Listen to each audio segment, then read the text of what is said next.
रूप और गुण। एक व्यापारी अपार धन के स्वामी थे। अपने इकलौते पुत्र के विवाह हेतु योग्य वर की खोज कर रहे थे। काफी खोजने के बाद दो युवकों पर बात अटक गई।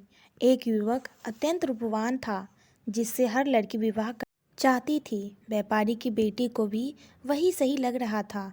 दूसरा युवक देखने में साधारण था, पर अत्यंत योग्य था।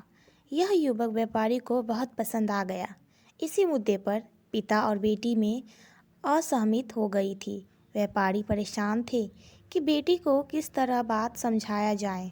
व्यापारी एक संत महाराज को मानते थे। संयोग से वे पधारे हुए थे और शहर के बाहर आश्रम में ठहरे हुए थे। व्यापारी बेटी के समेत उनके पास गए और सारी बात बताई। संत ने कहा कि तुम्हारी समस्या का समाधान मैं कल करूँगा।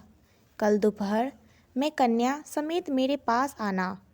कल तुम्हें दो काम करने होंगे। शहर की सीमा समाप्त होते ही वाहन छोड़ देना और बेटी समेत पैदल आना। दूसरी बात, तुम रास्ते में पीने के लिए पानी, सोने की रतनजड़ी सुहारी में लाना। दूसरे दिन व्यापारी अपनी बेटी के साथ पैदल चल पड़े। गर्मी के दिन थे और तपती दोपहरी में पैदल चलकर बेटी की जान आफत में पड़ गई थी। ऊपर से जब प्यास लगी तो सुराही का पानी ऐसा गर्म हो रहा था कि गले से न उतरना। दोनों किस तरह आश्रम पहुँचे और निढल होकर एक तरफ पड़ गए। उनकी हालत देखकर संत ने कहा, बेटी उधर देखो, एक काली मटकी रखी है, उसमें शीतल जल है, जाकर अपनी प्यास बुझाओ।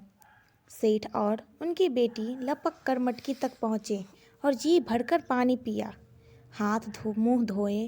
अब संत ने हंसते हुए कहा, देखा बेटी, सोने की सुराही कितनी सुंदर थी, पर जान में जान आई इस काली मटकी के जल से। यही अंतर है रूप और गुण में। जीवन यात्रा बड़ी लंबी है, रूप की आयु बहुत कम है। आयु के साथ रूप घटता जाता है, पर गुण बढ़ते जाते हैं। जीवन पथ पर कभी भी कष्टों का किसी भी रूप में सामना हो सकता है। उस समय गुण का काम आते हैं, रूप नहीं। अब व्यापारी की बेटी बात को अच्छे से समझ चुकी थी। तो दोस्तों, इस कहानी से हमें यह सीख मिलती है कि रूप काम नहीं आता है, पर गुण हर मोड़ पे, हर वक्त पे काम आता है। तो आज की छोटी सी कहानी आपको कैसी लगी, हमें कमेंट करके बताएं। अगर कहानी पसंद आए तो चैनल को लाइक से एंड सब्सक्राइब करें। अपने दोस्तों के साथ शेयर भी करें। बेल आइकन को दबाना ना भूलें, ताकि हर कहानी की नोटिफिकेशन आपको जल्दी से जल्दी मिले।